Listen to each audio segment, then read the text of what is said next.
today Dr. Tracy Melzer, who comes to us from the New Zealand Brain Research Institute in Christchurch, where he is the MRI research manager.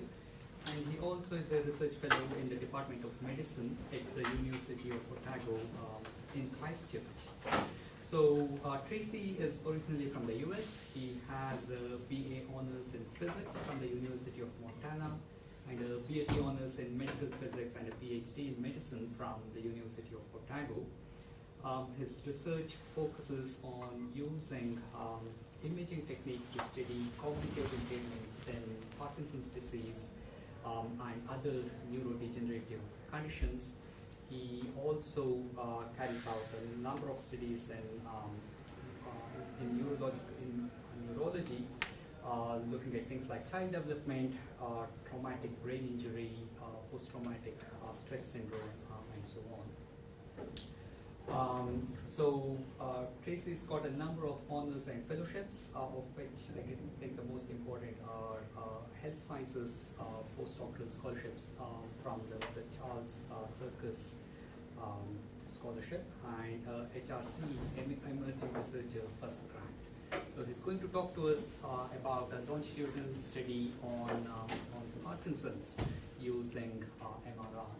That's been done over, I guess, the last many years down in Christchurch. Cool. Great. Yeah, thanks a lot. So thanks a lot for having me here today. Excited to be here, and thank you for the introduction as well. So what I wanted to do today was to tell you a little bit about what we've been up to down in Christchurch, particularly around Parkinson's disease, and how we've been applying different imaging types to try and tell us a little bit more about the disease. So it's going to be a bit more application of imaging to a disease which I think is horrible and fascinating. So I usually introduce Parkinson's through Muhammad Ali and Michael J. Fox. The reason that I do that is I think that they have been spectacular advocates for the disease and increasing awareness. And hopefully some of you younger people still know who those two people are. But Parkinson's disease is a neurodegenerative movement disorder, which is characterized by its motor impairments, which include resting tremor, slowness of movement, and balance difficulties. And these can all contribute to a large negative effect on quality of life. But we now know that many, and probably most participants or most patients with Parkinson's disease will go on to develop some sort of cognitive impairment, with up to 80% developing full-blown dementia, which you can imagine adds further hardship to the disease. So while the early clinical picture is dominated by these motor symptoms, it's these later cognitive impairments which ultimately drive patients into institutionalized care and become the most burdensome aspect of the disease. So again, as you can imagine, there's been a lot of focus and effort on trying to explain and understand the process of cognitive decline in Parkinson's disease. And so one of the ways that we've attempted to do that is by looking at early cognitive impairments, or what we call mild cognitive impairment.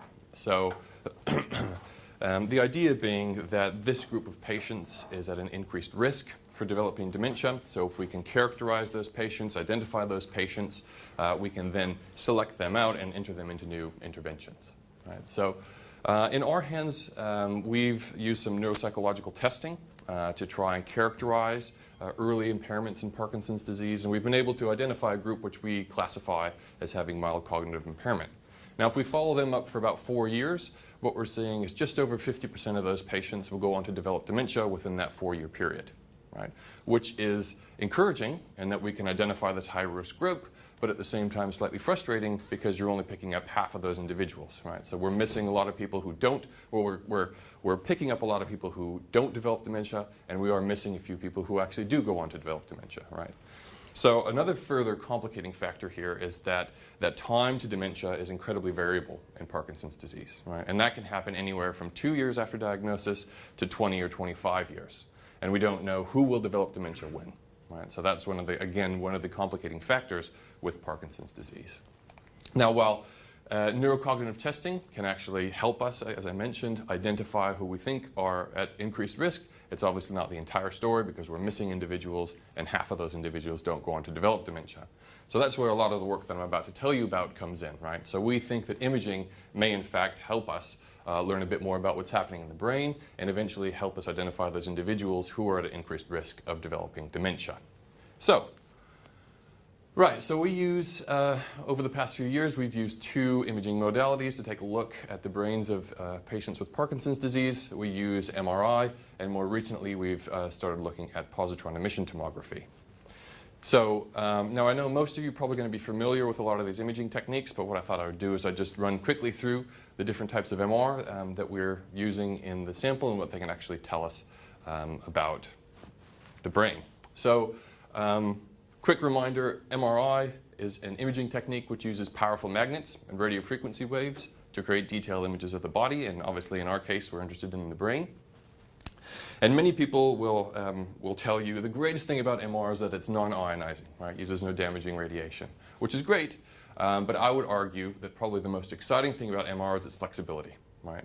And just by changing some of the initial parameters, we're able to create a whole host of different images, and ideally these different images will help us tell us about different aspects of brain health. So a whirlwind tour of some different types of MR which we've been using. So first off, we have anatomical imaging, structural imaging, right? This gives us information about volumes of tissues, the surface areas of tissue. Here we can even look at cortical thickness, which is quite a nice and robust measure of health in the brain. We can also use T2 FLAIR imaging to look at white matter hyperintensities. This is an example of us being incredibly helpful with naming something. This is a hyperintense signal which happens in the white matter, hence white matter hyperintensity, and it's so easy to understand as opposed to a lot of other acronyms. So these are quite useful. These are very sensitive, not very specific, but very sensitive and showing us damage to the white matter, mostly of vascular origin, although not necessarily. And we have some nice semi-automated algorithms to help us identify those white matter hyperintensities. Blood flow imaging, so we use a nice non-invasive arterial spin labeling to look at blood flow in the brain. In theory, this gives us a nice quantitative measure of blood flow, and I've just have an example of what one of those raw images looks like. These are, again, horizontal slices of the brain, so looking down from above, starting at the bottom of the brain here, moving up to the top of the brain over here. You can see that the resolution is not quite as nice as that nice high-resolution structural, but this does give us some nice functional blood flow information. Diffusion MR, this is where we make the MR signal sensitive to the diffusion of water in the brain, and then we can fit some either relatively straightforward or slightly more complex models to give us a sense of the health of the white matter in the brain. And these are obviously nice to look at. What we can see here is we're basically mapping out the white matter pathways in the brain. The white matter pathways connect different regions of cortex and are incredibly important for healthy functioning. What the colors indicate here are the direction that the fibers are traveling. So blue, this is a coronal slice, so that's if you're looking at the brain from the front. Blue here indicates fibers which are traveling in the inferior superior, so this is the cortical motor tract, this beautiful tract which comes up from the spinal cord up to the motor cortex. Red indicates fibers which move in the left to right direction. So here you can see the corpus callosum, a beautiful white matter fiber connecting the left and right hemispheres. And my favorite white matter tract in the brain, the cingulin bundle, this guy here in green indicating it moves front to back, just on top of the corpus callosum. It's a beautiful white matter tract. Right, so we've started using some quantitative susceptibility mapping. So this is a technique which allows us to look at the concentration of iron in the brain. We're particularly interested in this little structure here called the substantia. I can't really get it. It's not the circle one, it's the elongated one. That's the substantia nigra. That's one of the areas where we first start to see pathology in Parkinson's disease. And this is quite a nice technique to actually look at what's happening in terms of iron deposition in that particular area. And I think lastly, spectroscopy. So we've used some spectroscopy looking at chemical concentrations, particularly here in the posterior cingulate, the precuneus, where we know a lot of important cognitive functions are happening, and we think that there might be some relation in Parkinson's disease. So this gives us chemical concentrations, and in a very layman's understanding, this big pig here is one of interest, NAA, or N-acetylaspartate, which gives us a measure of neuronal integrity. So, I forgot, I was going to talk about PET imaging too. So we have some PET imaging which we've just recently started, which again does require the injection of radioactive material into the body to create the image. But again, the benefit here is that it allows us to look at some more functional measures. And if you get your chemistry right, and you can bind to what you're particularly interested in, you can look at, again, a wide range. It's a very flexible technique. So what we're using this for is to look at misfolded proteins. So there has definitely been a renaissance of PET imaging, specifically in neurodegenerative disorders. And the reason behind that has been a new ability to look at misfolded proteins in vivo. So I've got three up here on the screen for you. The top one is alpha-synuclein. So alpha-synuclein is the pathological hallmark of Parkinson's disease. You see this misfold clumped together to form what we call Lewy bodies and Lewy neurites. And the interesting thing about these is that they progress throughout the brain in this particular pattern. Unfortunately, you see an X here, we are not able currently to image alpha-synuclein in vivo with PET imaging. But there's good news in that the more Alzheimer-like proteins we can now image. So here we have what we call beta amyloid. This is the protein which clumps together to form those amyloid plaques, which are deposited in the brain and can gunk up functions, one of the hallmarks of Alzheimer's disease. Again, that is distributed in a particular pattern, and we can now image this with PET imaging in vivo. And lastly, we can also look at tau, another protein, with PET imaging. Now, the interesting thing about these two proteins is if you look at the pathological literature in Parkinson's disease, about 50% of patients with Parkinson's disease and dementia also have enough amyloid and tau deposition to receive a secondary diagnosis of Alzheimer's disease. So the immediate question then becomes, well, what's the actual relationship between these Alzheimer-like proteins, the amyloid and the tau, and cognition and dementia, but in a Parkinson's context? So that's what we set out to do in terms of PET imaging. So there we go. So there's a whirlwind tour of some different types of imaging that we've been using in this study. The study which we have now unofficially titled the Canterbury Parkinson's Disease Progression Study. So this was a study which was originally designed to look at cognitive impairment in Parkinson's disease. So look at and attempt to characterize what's happening in the brain with cognitive impairments in Parkinson's. So this study started in late 2007. And again, as I mentioned, started as a cross-sectional study to try and look and characterize what's happening in the brain. So we did that first off by looking at clinical assessments in all these individuals. We have an extensive neuropsychological battery, which gives us a sense of how they're doing cognitively. And this again allows us to look at and characterize our patients as having normal cognition, mild cognitive impairment, or full-blown dementia. We also look at eye movements because we have a researcher in the lab who's interested in eye movements. We have an hour-long MR session. We now acquire bloods to look at some genetics and epigenetics. And in 2015, we added amyloid PET to the protocol.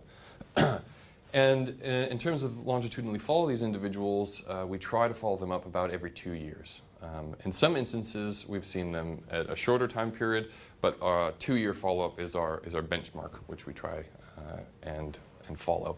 So as of yesterday, I went back and checked. So we have 659 MR scans from this group of Parkinson's patients and healthy individuals, and there are 5 who have 10-year follow-up now. So this is a plot which I found incredibly useful, and it may not mean much to you, but I'm so excited about it that I'm going to tell you about it. So hopefully it actually helps you in understanding. So this was just trying to get a sense of what the actual study looks like. So along the bottom here, which is actually quite small for everybody, but along the bottom we have years from baseline, and then each row is a single individual. So each point is an assessment and then again, multiple, the lines within a single individual will connect those lines within a single individual, if that makes sense, sorry.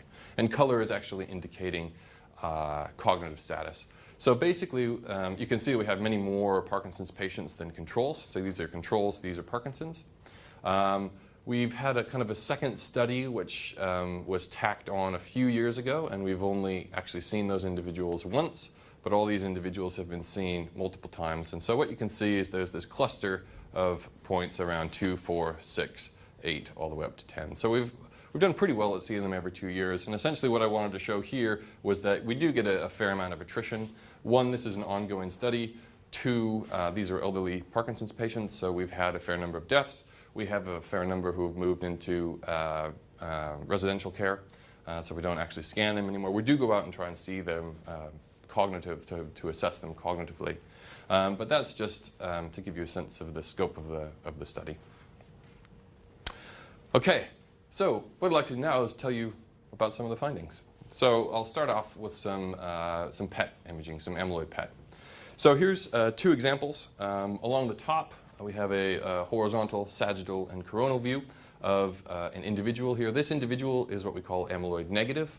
That's a normal amyloid scan. Particularly, you always get some off-binding in the white matter, so you can see the white matter quite well. But if you look at the cortex, you can see it nice and blue, indicating very low levels of amyloid in this individual, which hopefully you'll see is strikingly different to the image on the bottom. So the image on the bottom is what we call amyloid positive. You can see red throughout the cortex, indicating quite large amounts of amyloid accumulation in the brain. So these are just two individuals. My primary question was actually, do we see any association between the amount of amyloid in the brain and cognition in Parkinson's disease? And does anyone have a guess about what that actually shows us? The answer is it's slightly shotgunned with a straight line. So basically the answer is we don't really see any evidence of an association between the amount of amyloid deposited in Parkinson's disease and their cognitive status. Right? So sorry, I didn't even tell you what it was, but this is amyloid, the amount of amyloid in the cortex, and this is a global cognitive score. So basically what you're seeing is no association there. Now, if I display this slightly differently, this is some work by a PhD student called Megan Stark. So she actually sent me this yesterday, which is quite exciting because this is our data. And so we have cortical amyloid, and here we have those with normal cognition, mild cognitive impairment, and dementia. And this is some data from collaborators in Melbourne looking at some elderly healthy individuals, amnestic MSCI, Alzheimer's disease, and 2 individuals with frontotemporal dementia. So the interesting thing here is I've put a box around what we would consider to be Alzheimer-like amyloid. Right? So you do see quite a big spread, but you'll see there's only one Alzheimer patient who really doesn't have increased amyloid. So a few things to notice. One is we definitely see some individuals with increased amyloid. Right? So we see a few individuals in the Alzheimer range. But again, that doesn't necessarily correlate across the entire group. The other thing, which is quite interesting, is that if you look at the positive amyloid to negative amyloid ratios, basically what we're seeing is this falls within the normal range, within the age, what we would expect to see with age. And so you can see there's only 6 controls here, but 30% of them are positive, which is what we would expect for elderly individuals. So some of the interpretations that people would put on this would be, if we fall back to the Alzheimer situation. In the Alzheimer situation, if we think of this plot as being some sort of biomarker amplitude, and this is disease stage, so we start at normal, cognitively normal, first signs of MCI and then dementia. If we look at this dark blue line, the theory goes in Alzheimer's disease, you see this initial increase in amyloid, but then it kind of plateaus. And by the time you start to see symptoms, you've basically plateaued. And so, again, you would expect to see no association with cognition if we're at this point of the curve. Now, that may be happening in Parkinson's. I'm not sure I entirely believe that. But one way that we can test this is that if we are up here, these individuals should be at greater risk for developing dementia in the near future. We're following these individuals over at least 3 years and hopefully more to see if they actually do convert and whether increased amyloid does confer an increased risk. So I can't answer that question yet, but I hope to be able to in the next few years. So at the moment, it doesn't seem that there's any strong association with cognitive status, but it may be an indicator of future risk. MRI. So switching to some cross-sectional, the first findings that we found from the study. So this is a summary slide showing some group-level results. Along the rows, you have different imaging types. So gray matter or structure, blood flow in the middle, and diffusion imaging at the bottom. And the rows are showing group-wise results for those with normal cognition, those with mild cognitive impairment, and those with dementia. So if you look at, in terms of structure, what you see here is basically, and color here is indicating significant atrophy.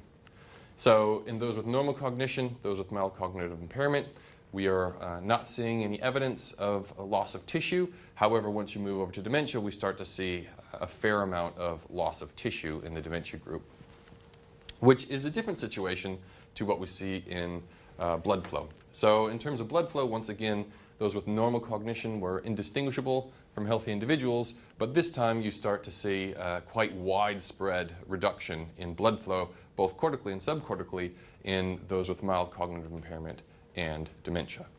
And lastly, if we look down here in terms of some diffusion imaging, here what I've done is I've restricted this to looking just at the centers of the principal white matter tracts. So that's highlighted here in green, and now any areas of red are showing some indication of white matter damage. And here you can see just a few little areas starting to show up in those with normal cognition, but again expanding out, and by the time that we hit dementia, essentially the entire white matter skeleton is showing some damage. So we're starting to see that by the time you hit dementia, we have multiple systems going wrong. In mild cognitive impairment, starting to see some hints, and maybe quite large hints, that we're seeing some structural and functional difference. And even in early Parkinson's, starting to see just a few areas of difference. So we looked, this is just looking within Parkinson's disease to see if we could see a little bit more information. So now we're looking not at just volumetric loss, but we're looking at cortical thickness. And these are slightly out of order. This was done by another PhD student, Mustafa. And so the first thing, this is looking at the left hemisphere. And what you can see here is that we're starting to see kind of motor areas and temporal regions showing thinning, but in mild cognitive impairment relative to normal individuals. And then even further reductions once we look at dementia relative to mild cognitive impairment. So we're starting again to see quite nice evidence of this reduction, loss of volume, as well as thinning over time, which appears to be associated with cognitive decline. So white matter hyperintensities, a very nice simple measure, as I mentioned, but I think quite informative. So what I've done here is I've plotted the probability of finding a white matter hyperintensity or white matter lesion at a particular area in the different groups. So in terms of controls, we have anywhere that there's color, there's a greater than 5% chance of finding a white matter lesion. So we see some red here periventricularly, indicating there's a slight chance in these healthy elderly individuals of finding white matter lesions in those particular areas, which again is well known. Those with normal cognition, visually this looks like less extensive, but we don't see any statistical difference. But where we do see some difference is in the two impaired groups. Those with mild cognitive impairment and those with dementia are showing much higher probabilities and more extensive areas where we see these white matter lesions. Now I took another look at blood flow. So I took a slightly different approach. This is more of a network approach, so not just looking at differences between individuals, but looking at how the pattern of blood flow varies across the brain, and was able to identify this characteristic pattern of blood flow deficits or abnormalities that we see in Parkinson's disease. So that's been characterized here by basically preserved blood flow in the areas of red. Areas which don't have color are actually showing a slight reduction, and areas in blue are showing a quite large reduction. And the nice thing about looking at this from a network perspective is that we can create a single score which describes the similarity between an individual's blood flow scan and this characteristic network. So, for example, the higher the network score, the more similar they are to this pattern. The lower the network score, the less similar. So we define controls to be 0, but you see this nice increase of abnormality between those with normal mild cognitive impairment and dementia. And the other interesting thing about this particular network is that it's nicely associated with a measure of a global screening measure for cognition, the Montreal Cognitive Assessment, and we also see an association with motor impairments in Parkinson's. So on the one hand, this is interesting because it appears to be a more global representation of disease severity, but at the other hand, it doesn't really seem to separate into telling us much more about just the cognitive side or the motor side. So it seems to be slightly more general. Now, I wanted to include these because this is some new diffusion, which we've just started looking at, and I wanted to include these because Meg sent some exciting diffusion results through the other day. I also think that these are quite exciting diffusion results, so I thought I'd put them on because there's something slightly different than what we do normally. So this is not looking at just a tensor fit. This is looking at what people call fixels. Fixels are new invented words, combining fibers and voxels together. So a voxel, a 3D, a volume element. However, what we can do in diffusion imaging is we can have different fiber populations within a single voxel, and so they've called those fixels. So different fiber population within a single voxel. So that's what a fixel is. And what that allows us to do is look at interesting things like fiber density. So this is just the first comparison that we've made. This was done by a master's student, Mildred Tan. So she's looked at healthy individuals and Parkinson's patients with normal cognition and found this nice reduction of fiber density in the splenium of the corpus callosum, which matches up nicely with some of our previous less fancy diffusion tensor imaging. So again, the diffusion imaging seems to be one of the more sensitive tools in terms of imaging that we've found so far in terms of quantifying what's happening with disease progression in Parkinson's. In terms of the last cross-sectional results that I'd like to mention, talk a little bit about quantitative susceptibility mapping. So again, this is a method that allows us to actually measure the susceptibility of tissue in the brain, and this can then be used to infer the amount of iron which has been deposited. And we know from some quite old pathological literature that this is also quite an early pathological sign in Parkinson's disease, specifically from the substantia nigra, one of these small areas.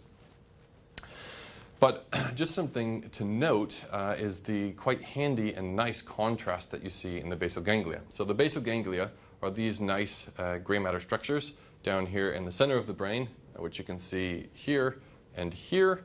Here you see kind of a little bit of a dark gray, a little bit of a dark gray, and a little less gray, where here you can definitely see a difference between these three structures. So that's quite exciting in terms of just giving us a bit better information about organization of subcortical structures. But even more exciting, as I mentioned this earlier, is the substantia nigra and how well we can actually image the substantia nigra in Parkinson's disease. So here, if we look at a T1 weighted image, at this level we should see the substantia nigra. We can't really see it at all. Here it stands out, I would argue, very well. Right? So easy to identify. So essentially what we did is we were interested in subcortical structures. We've looked and attempted to quantify the susceptibility within various basal ganglia structures. And we've put that all together into a single model, which I have here. So here we're looking at the different regions. So we have right and left of a bunch of different regions. And what we have here is the difference from the control means. So the control mean in each of these structures is set here to 0, and we're looking at the difference in Parkinson's disease relative to healthy individuals.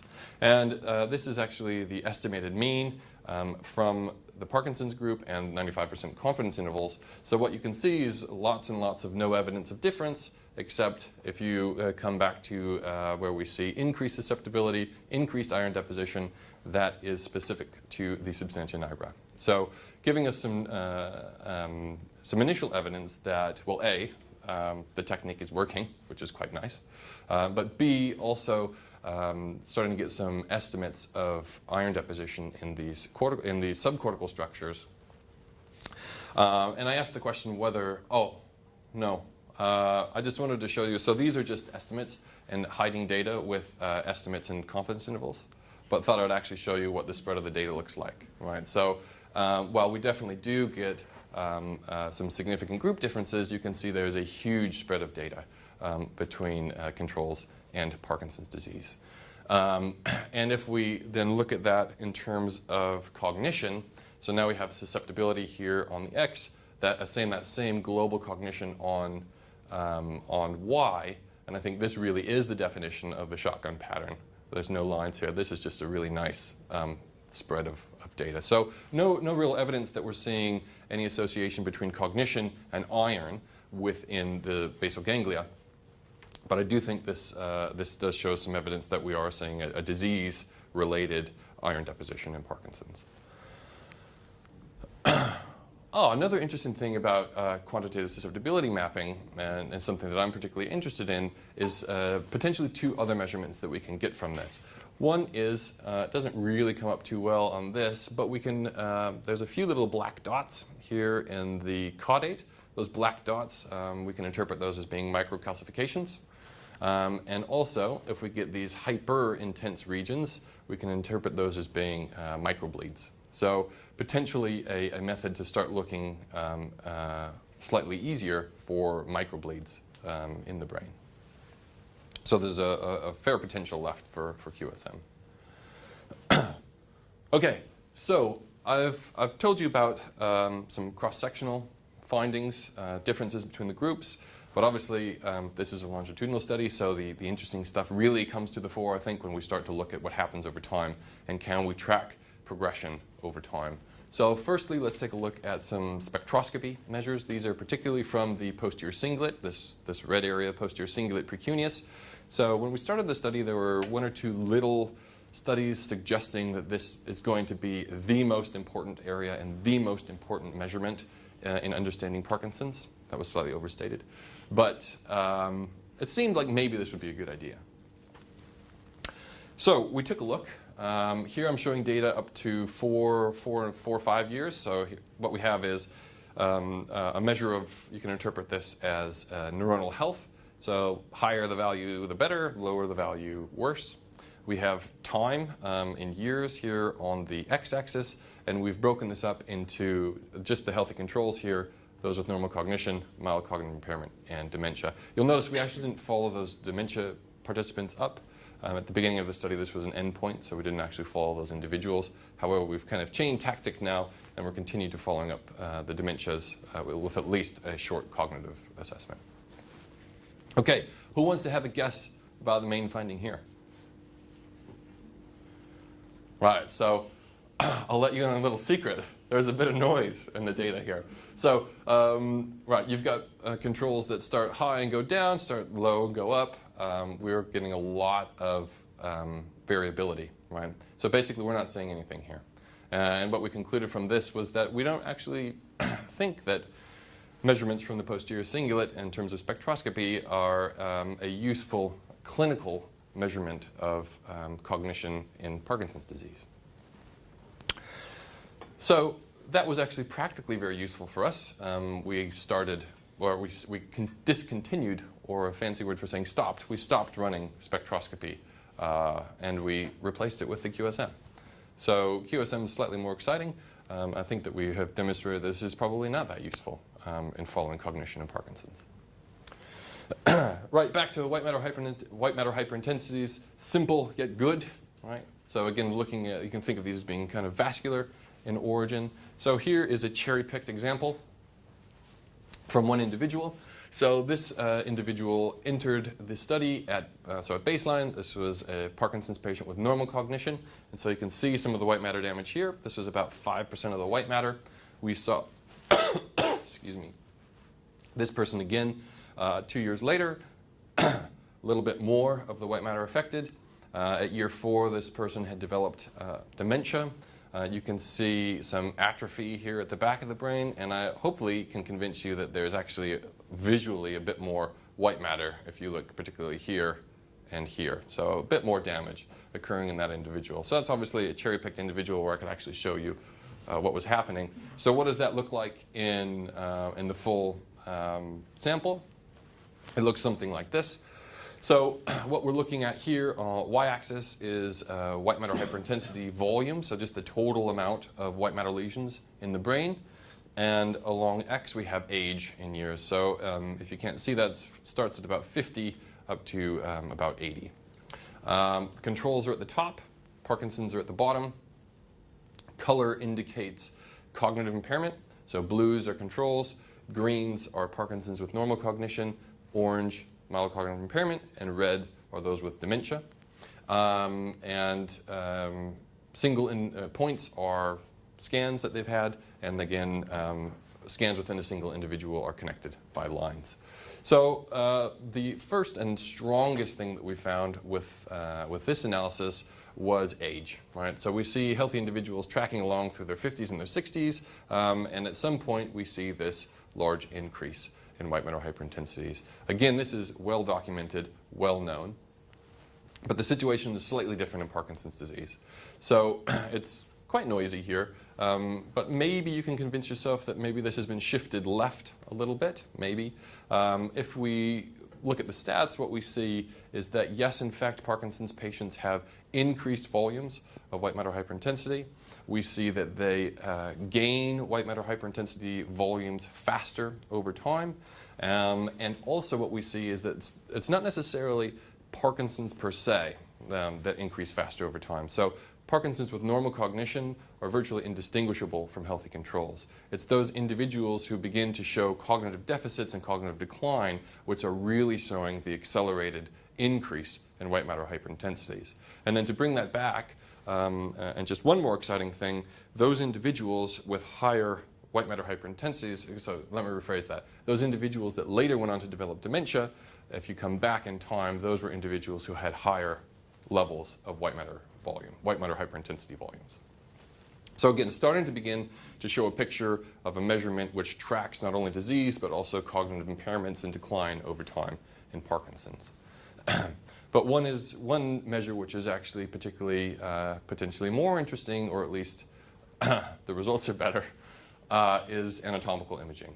All right, so one of the things that we do and we can do in this image processing is we take our structural image and we segment this into gray matter, white matter, and cerebral spinal fluid, the three main tissue types in the brain. And what I've done here is I've just taken a very simple measurement. I've just added up the total amount of gray matter volume in the brain, and I've looked at what happens over time.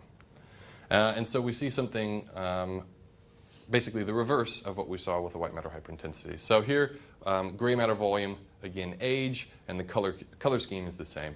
So we see this nice linear loss of tissue over time in healthy individuals. Again, that's not earth-shattering. We know that this exists. This is very well documented. But when you look at the controls, again, it's hard to see. These are group-level results that I'm about to tell you. One, we do see smaller brain volumes in Parkinson's disease. Those are accelerating faster, so the loss of tissue is faster, and particularly that loss happens in those which are showing cognitive decline and converting to dementia. So by no means is this on the individual level, right? I'm just talking about group level results here, but we are beginning to be able to identify some objective imaging markers which tell us about the disease process and the process of cognitive decline in Parkinson's disease. So I think there's three things. One is to sum up, and then two is to tell you about things that I think we're doing poorly and that we can do better. So one is imaging in Parkinson's and dementia. Ooh. That's fine, I'll just have a drink. That's okay, I probably don't need any more slides because I was just gonna.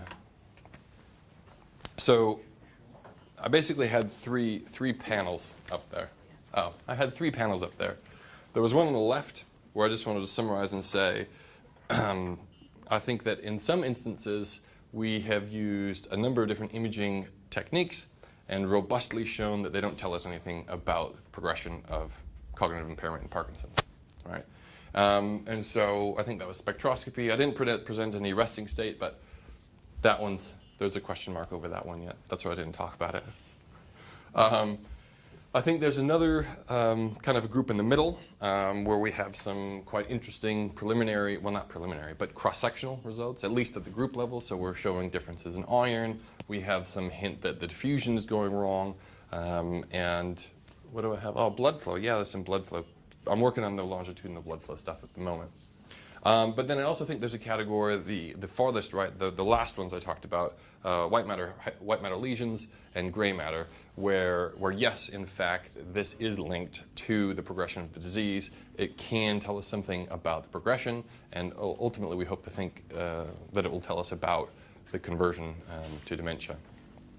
But there's a few things that I'll highlight that I think that we need to do better. So I think the first is what many of us are guilty of, and which I am guilty of as well, which is we've collected a lot of imaging data, and I've thrown away everything except the gray matter, and I've looked just at the gray matter. And the gray matter tells me some really nice things about what's happening in the disease, right? So then I'll ignore what's happening in the gray matter, and I'll go and I'll look at the blood flow in isolation. Right? And the blood flow tells me something interesting. But common sense tells us, and I think that all of us can probably agree, that what we really need to do is start to look at not just the volume and the blood flow, but looking at how does the volume interact with the blood flow, which interacts with the diffusion, which tells us about iron. Right? So we need to come to do the true multimodal, right, and consider all those together, which I think the field is doing, and there's some great examples of how to do that. I think it's slightly more complicated, but I think that's what we need to do, and that I'm excited about doing, but haven't really done that yet. And the other thing that I think that we need to do better, and I think that a data set like this will hopefully allow us to do, is, again, I've shown some, which are actually quite strong, group level results, right? So we get some nice group differences. But ultimately, I don't know if you caught this, but basically what I told you at the beginning about, it would be great to come up with some sort of risk score for an individual, right, based on their imaging, which is, again, an individual measurement. And we're not quite there. We actually have a few models where we're branching into this to trying to come up with an individual metric, right, based on imaging. But that's quite difficult because there's lots of noise and there's lots of complications. So we're not quite there, but I think that's where we need to move. I think that's where the field's moving, and I think that's what we ultimately would like to do. We'd ultimately like to be able to make a comment on an individual based on their imaging profile and their cognitive profile and their clinical profile.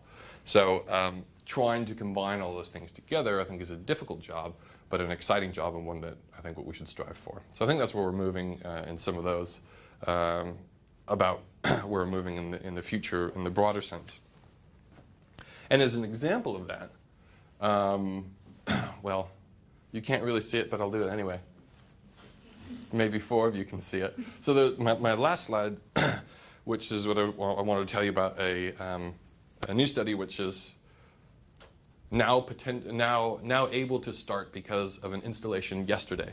So this is, I think, we have a fair amount of evidence, and I think that the literature has a fair amount of evidence to say that vascular impairment is important in Parkinson's disease. So I think there's a wealth of information to say that this is cerebrovascular is incredibly important in Alzheimer's disease, and I think that it's highly overlooked in Parkinson's and is probably as important. Well, it's important. I think it's probably important in Parkinson's, and I'd like to try and show that. So we're going to approach that in a subset of the longitudinal study. So we'll be looking at, again, white matter hyperintensities and blood flow, but looking at some 4D flow measurements. I'd like to throw some QSM in there. But we'll also be including tau PET, so now looking at the deposition of tau. And by using just a little trick of acquisition, we can get some perfusion measurements from the tau acquisition as well as tau deposition. And try and then incorporate that into a more inclusive model about the process of cognitive decline and development of dementia in Parkinson's disease. So, imaging is cool. Parkinson's is fascinating. I think that we have some really good initial evidence and now some longitudinal work to show that this is interesting and useful.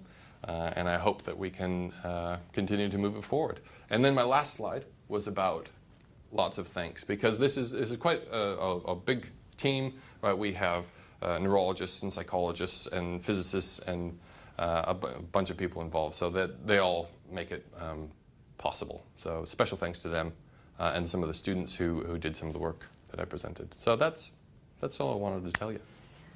So thanks.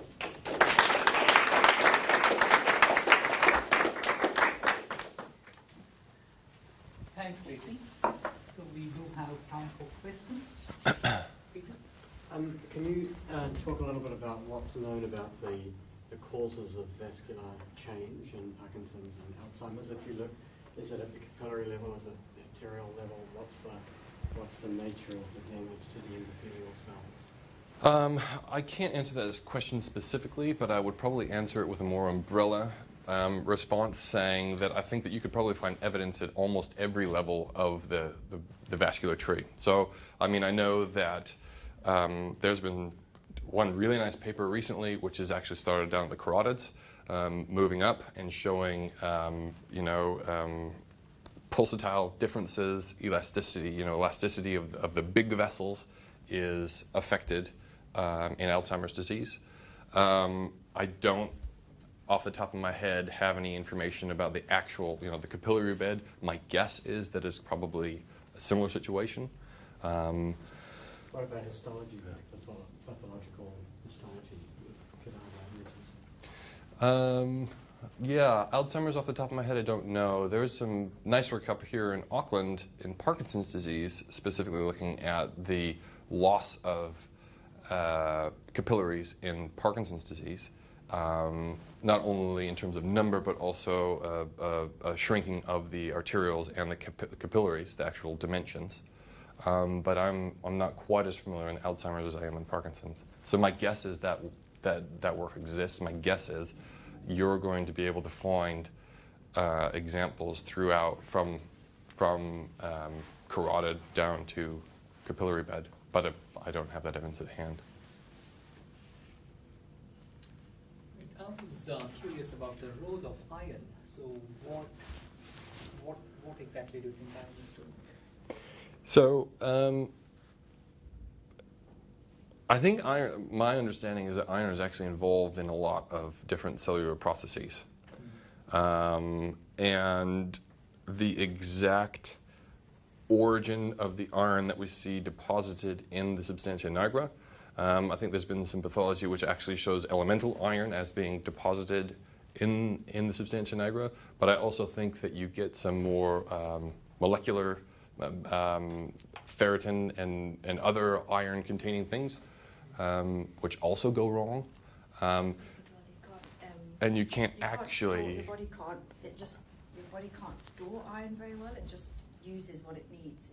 And in some of these diseases where you get an excess amount of iron, and then there's oxidative stress, which actually just starts to kill cells. So it's kind of about the storage mechanism as well, of not being able to store it. But everybody has it in their brain. It's really normal for us to have it. It's just you get slightly more in some of these diseases, and then it can cause problems because it can't be stored.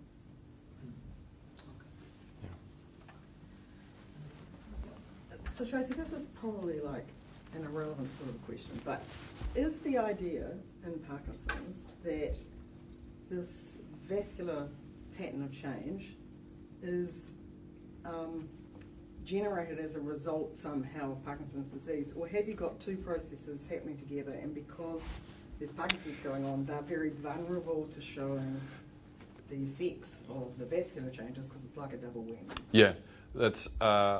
I don't know the answer to that, and I'm not sure that we actually do know the answer to that. And I think both of those are probably plausible. So I don't actually know the answer to that.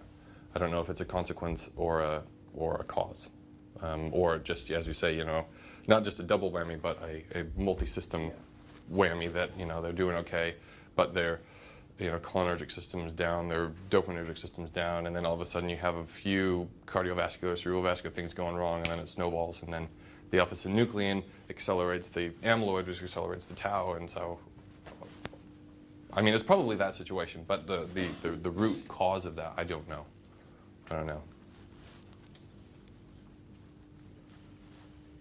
sneak in one more. So you alluded to this a little bit, saying that you need to look at a more holistic picture where you link the grey matter loss with the changes in perfusion and so on.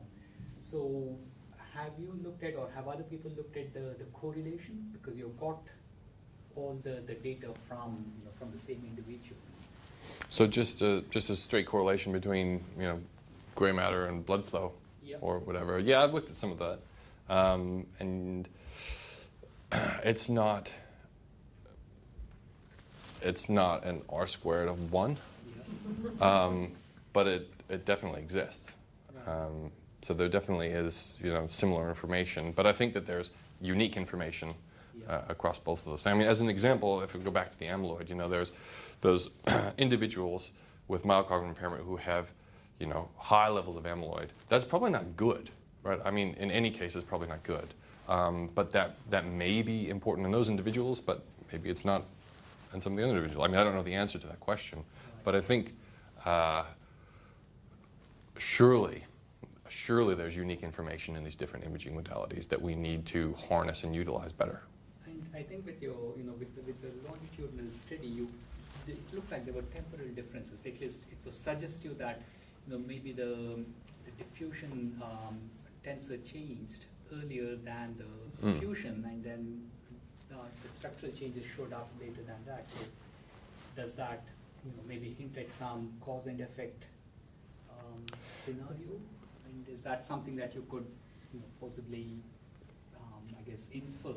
Yeah, potentially. I mean, and I think that's what we'd like to be able to do, right? We'd like to be able to, within subject over time, be able to say, we can identify the diffusion changes in this individual, which then later time points we actually see then reduction of blood flow, which then, at the 4th or 5th time we see them, we actually start to see structural change. We haven't done that yet. We might be able to see that. I don't know. Questions? All right, let's thank Tracy, and please join us for some refreshments.